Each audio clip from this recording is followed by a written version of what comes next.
Welcome to the Escape Room Experts Podcast, your source for tips, techniques, and strategies on how to approach escape rooms and how to use them for both fun and team building.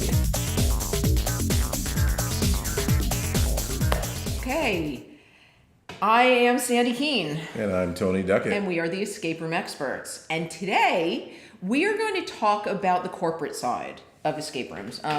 We're going to be doing this every once in a while, every few episodes, because Tony and I started the escape room as a way to do team building with our clients. And we've talked about this before, but it's really, we have found that there is no better way to bring a team together and really see how they work together in this thing that is called a team. Yeah. So, there's lots of team building exercises. I'm sure you guys have been to tons of them. But many of them, as we talked about before, are more bonding episodes. And even the ones that are teamwork, you have to be working together, don't require the level of intellectual involvement that these do. That mirrors kind of what you do in an office environment. Now, obviously there's different types of teams because you have people who their work is they work with their hands, and you can see the correlation here. Mm-hmm.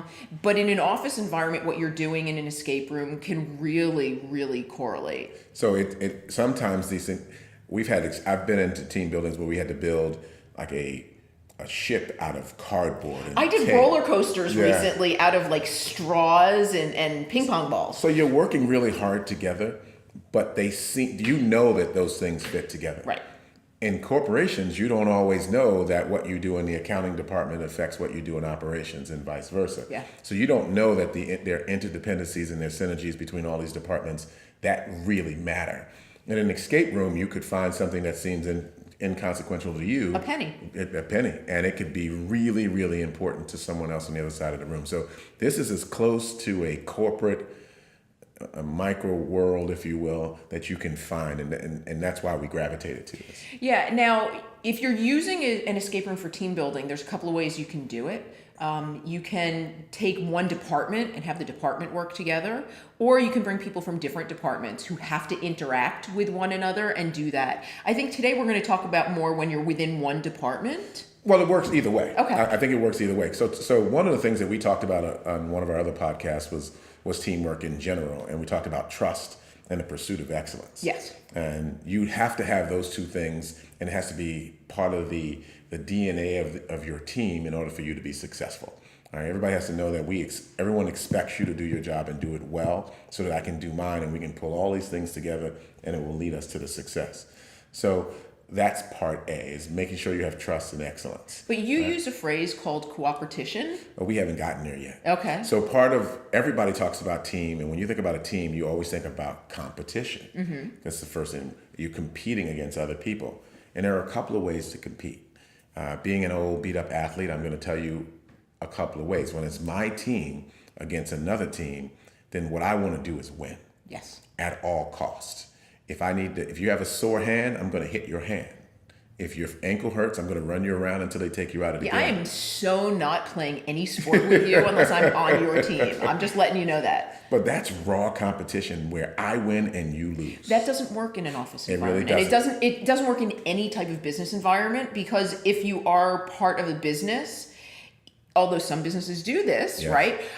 If I lose and you win, the company still loses. Absolutely. Yeah. So the competition element in the corporate environment has to be different. What you really want to focus on is a cooperative environment where the synergies that we've been talking about work, where we figure out how we work well together so we can make things happen. Now, we talked about cooperation and we talked about competition, and that's where that word came from. Right, you bring it together. Yes. Because in any business you are competing, but you're not competing internally. You're competing with all the other businesses out there that are trying to take business away from you. And as a sales guy or a marketing person or an operations person, I still want to compete with you, but I want to compete with you to be the best me I can be.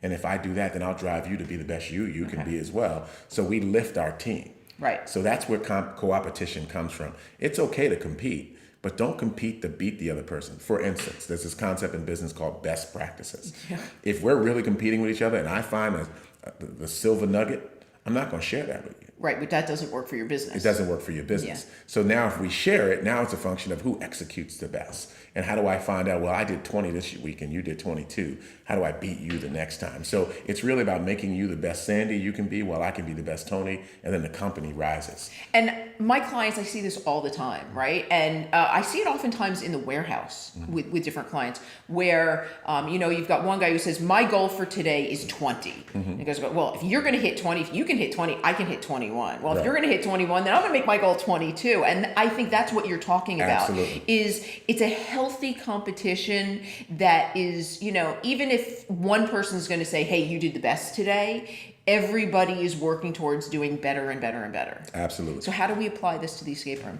So in an escape room, you are competing. First of all, if you don't know people, you think you're competing with the people in the room. Yeah, but you're not. But you're not, because you either get out or you don't. Right, and So if you it's a don't get out, zero-sum all game. of you don't get out. It's a zero-sum Yeah. game. You win or you don't, right? So co-opetition is, we have situations where we have companies come in and they have two different rooms. Yes. Right? And that's raw competition. But Absolutely. within the room. And that can be some of the most fun competition that we see. Right. But within the room, what you want to find a way to do is to compete with each other to be effective. So how many things can you do?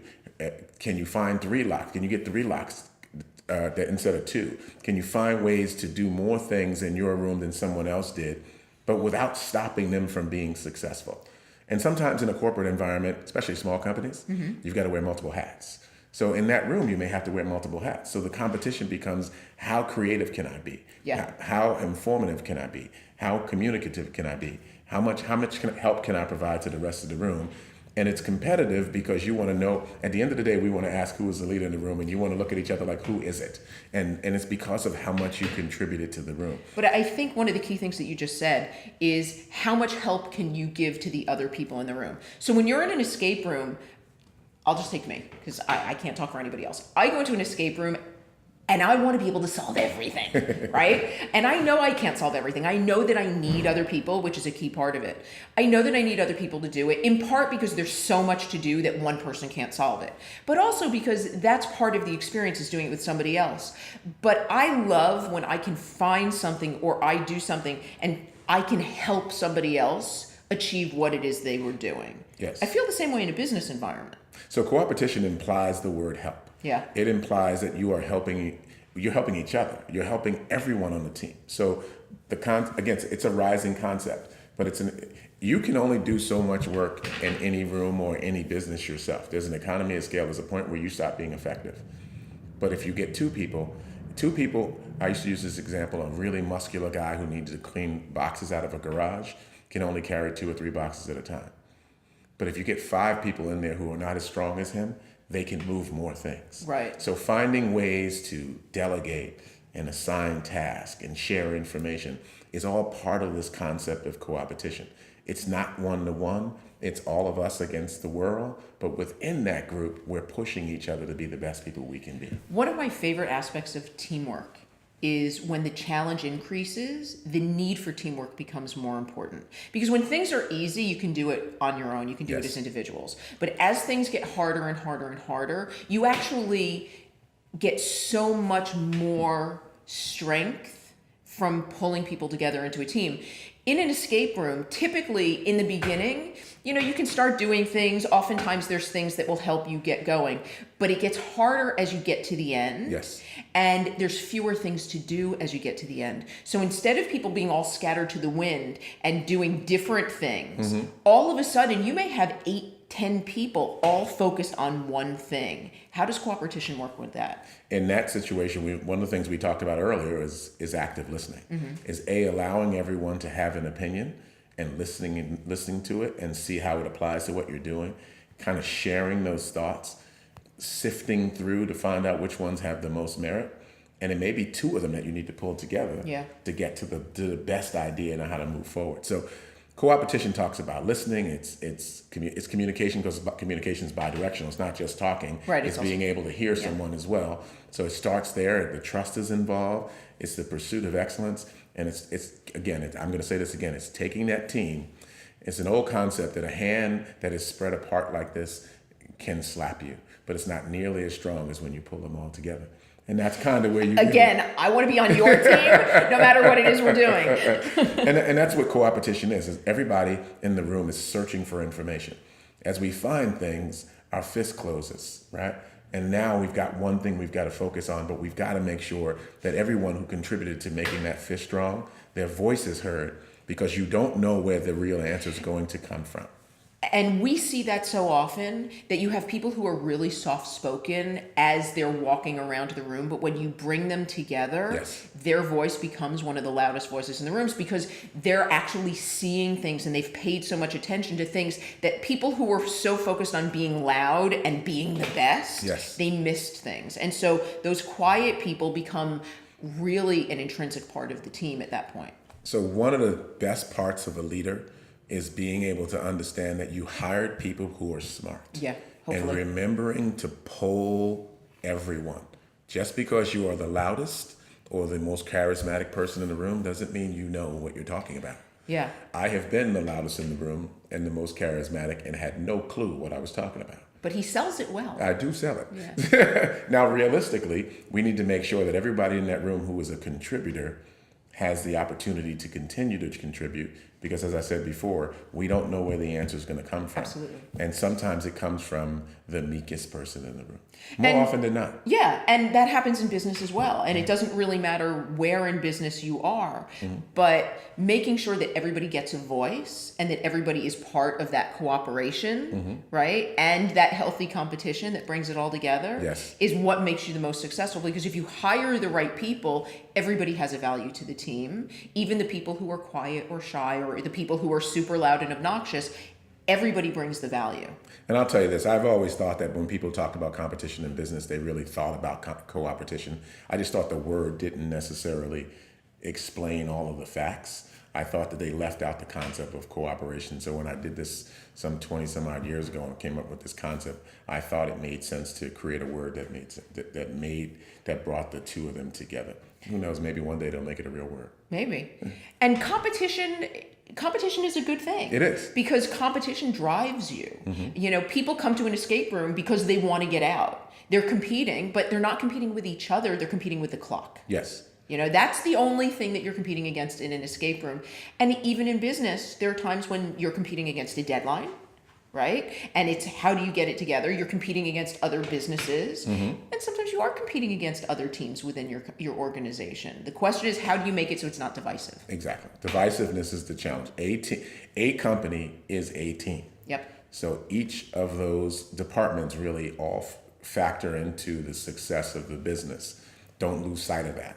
It doesn't matter if marketing is outstanding if sales can't sell it. Yeah. It doesn't matter if sales sells it if operations can't do it. It doesn't matter if operations can do it if we're pricing it wrong and finance is uncomfortable. So all of those people have to be in sync in order for the business to thrive. And so this cooperative environment with competition that makes people fight to be better at what they're doing in pursuit of excellence is where this word comes from. And what we see in the escape room is if you have somebody who really doesn't want to be there and they're not participating and they're just kind of blah, it brings everybody in the room down. Just like when you have somebody like that in work, it brings everybody down. So the escape room really is a microcosm of the macrocosm that is Absolutely. business. Yeah. Because the things that we see in the room are very translatable to what we see in business. So think about what you're trying to do with your business and think about what you're trying to do with your team. And how do you get them to become the best they can possibly be? How do you prove to them that it's not that you win, it's that we win, right? Because no one has ever been successful by themselves in no business, or any sport for that matter. Even the great golfers have caddies and coaches and people who've done massive work behind the scenes to make them successful. So success is a group activity Without all a the doubt. time. The question is, can you get people to believe it, buy into it, and then execute their vision against that? If you do that, then you're living co-opetition. Yeah, and we'll be talking in the future about leaders and about what we see in terms of leadership inside the escape rooms and what that means in terms of how they take it out of the escape room. But for now, I think it's time to cooperativate. Is that the way you would say it? You can conjugate any way you want. Okay, since it's your word, I'm going to let you figure out how we go about saying it. But For today, I'm Sandy Keene, And I'm Tony Duckett. and we will see you next time. Thanks.